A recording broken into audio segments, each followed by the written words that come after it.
Guys नमस्कार, जोहार, सत श्री अकाल। एग्जाम फाइटर नंबर 1 पे आप सभी का बहुत बहुत स्वागत है। बात करेंगे झारखंड शिक्षक पात्रता परीक्षा। जी हाँ, जेटेट के बारे में। जेटेट को लेकर बड़ा कह सकते हैं अपडेट है, और आपको पता है कि ये जेटेट जो है ना, ये रद्द हो चुका है। इस जेटेट को रद्द कर दिया जाएगा और झारखंड टेट, जिसमें कि लगभग 3.5 लाख बच्चों ने फॉर्म भरा था झारखंड टेट का, जेटेट का टीचर बनने के लिए, उन सभी का फॉर्म कह सकते हैं भरा हुआ बेकार हो जाएगा, इंतजार बेकार हो जाएगा। और यहाँ पर विज्ञापन को ही रद्द करने की तैयारी है। लेकिन सबसे बड़ा सवाल, ये विज्ञापन रद्द क्यों किया गया? अगर रद्द किया गया है तो नया विज्ञापन कब तक आएगा? और अब जिस प्रकार की चीज़ें निकल कर आ रही है, जिस प्रकार बड़े बदलाव की ओर सरकार यहाँ पर कदम उठा रही है, तो जी हाँ, नया विज्ञापन में समय लग जाएगा। तुरंत अब नया विज्ञापन नहीं आना है, ये बात क्लियर है। थोड़ा अब समय लगेगा और देखते देखते मुझे तो अब ये लग रहा है कि जेटेट एग्ज़ाम होते होते आपके साल भर कम से कम लगने वाला है। कम से कम मैं बता रहा हूँ, कम से कम बता रहा हूँ। क्यों? क्योंकि बड़ा चेंजेज हो रहा है यहाँ पर। जेटेट के नियमावली में सिलेबस को तो बदला ही गया था, अब नियमावली में बड़े बदलाव किए जा रहे हैं। इसके बाद ही आपका ये विज्ञापन आएगा। तो चलिए पहले इस सब न्यूज को आप देख लें। ये देखिए, जेटेट में नियमावली में बदलाव को लेकर एक कमेटी बनाई गई थी ना। नियमावली में बदलाव को लेकर गठित कमेटी की अनुशंसा, जो कमेटी बनी थी उसने एक नई अनुशंसा डाल दी है, जिसके लिए विज्ञापन को रद्द करना ही होगा और नए सिरे से विज्ञापन आएगा। और ये बड़ा चेंजेज है क्या, जेटेट में क्षेत्रीय व जनजातीय भाषा का निर्धारण जिलावार होगा। पहले क्या होता था ना कि भाषा का निर्धारण आपको कार्मिक विभाग द्वारा अनुसूचित भाषा था, उसी में से किसी एक को लेना था और फिर आपकी पोस्टिंग कहीं भी हो जाती थी। आपका उस भाषा का वहाँ यूटिलाइज नहीं होता। आप एग्जाम में तो पास कर जाते थे, लेकिन प्रैक्टिकली रूप से आपको जहाँ पोस्टिंग दी जाती थी वहाँ पर उस भाषा के लोग ही नहीं रहते थे। तो क्योंकि वहाँ ये आपको केंद्र जो कार्मिक विभाग है वहाँ से आता था लिस्ट।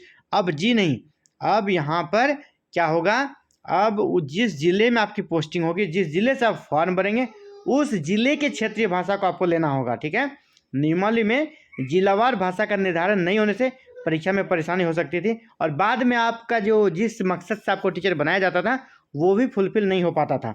ये कदम अच्छा है, लेकिन ये सारी चीज़ें पहले करना चाहिए ना।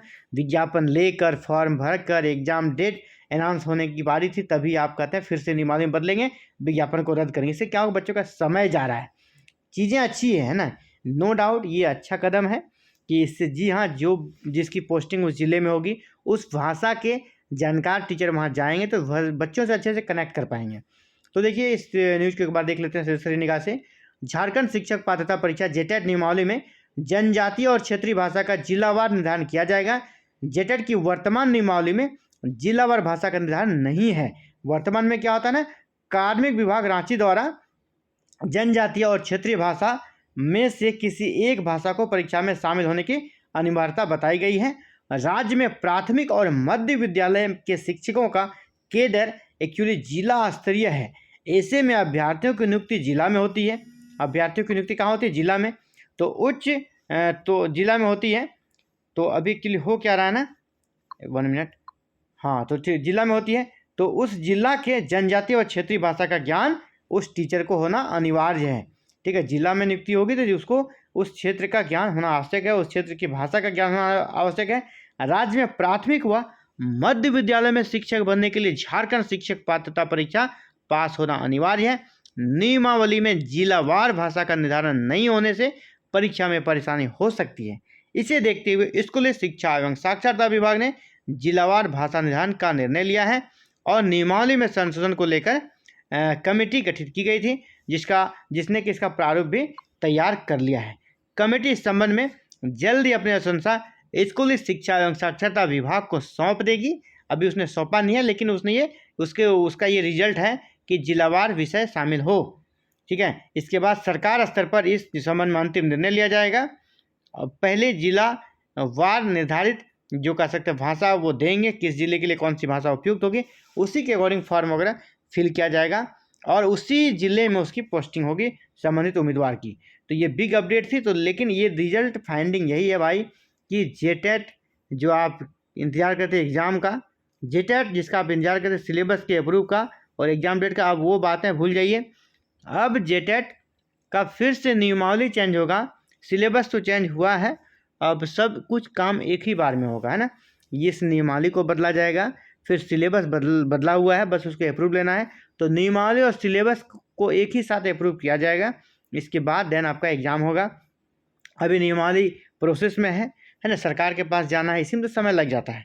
यानी कम से कम आप उम्मीद रखिए कि 1 साल आपके पास और है एग्ज़ाम तक पहुंचते पहुंचते। तो जेटेट के एग्ज़ाम में 1 ईयर और लगेंगे। इस बड़े बदलाव जो क्षेत्रीय भाषा के रूप में, जनजातीय भाषा के रूप में जिलावार निर्धारित करने का निर्णय लिया है, इस बारे में आप क्या सोचते हैं? सरकार का एक ऐसा कदम है, अपने विचार को जरूर रखिएगा। और हाँ, विलम्ब हो रहा है, इस पर खेद प्रकट कह सकते हैं कि हो रहा है हमें भी, और हमें भी काफ़ी ज़्यादा कह सकते हैं इस न्यूज़ को देते हुए दुख हो रहा है। क्यों? आखिर बच्चों का क्या कसूर है? अगर आप टीचर्स की बहाली कर रहे हो तो आपको ये पता नहीं कैसे जिले में पोस्टिंग देंगे, उसी के अकॉर्डिंग नियमावली बनाए। नियमावली बनाने के नाम पर, नियमावली बनाने के नाम पर, सिलेबस बनाने के नाम पर कब तक लटका के रखिएगा वैकेंसी को? और यह पात्रता परीक्षा भाई साहब, आप कोई पेमेंट नहीं दे रहे हैं, पात्रता परीक्षा अभी है, इसको पास करने दीजिए, फिर आप वैकेंसी लाते। तो यही आप पास करने नहीं दे रहे हैं, तो दिक्कत है ना, बहुत गलत हो रहा है। और जितना भी कर सकते हैं निंदा किया जाए बहुत कम होगा, लेकिन क्या कर सकते हैं, फिलहाल बस आपके हाथ में यही है, आप पढ़ाई करें, लेट से आए लेकिन आपका रिजल्ट उसमें हो, ये ज़रूरी है ना। जल्दी आ जाए और रिजल्ट ही आप पास ही नहीं कर सके, तैयारी अच्छी नहीं हो तो क्या मतलब। लेट से आए कोई मतलब नहीं, लेकिन आप एक ही बार में उसे पास कर जाएं अच्छे नंबर के साथ, ये ज़रूरी है। तो इसके लिए आपको पढ़ना होगा, ठीक है। और लड़ने के लिए हम लोग हैं, आपके लिए आवाज़ उठाते रहेंगे, आप लोग अब बस अपना पढ़ाई करें। तो फिलहाल इस वीडियो में साथियों इतना ही, जल्द मिलते हैं एक नए वीडियो में नए अपडेट के साथ। थैंक यू, आप सभी का हमसे जुड़ने के लिए बहुत बहुत आभार। जय हिंद, जय भारत, जोहार झारखंड।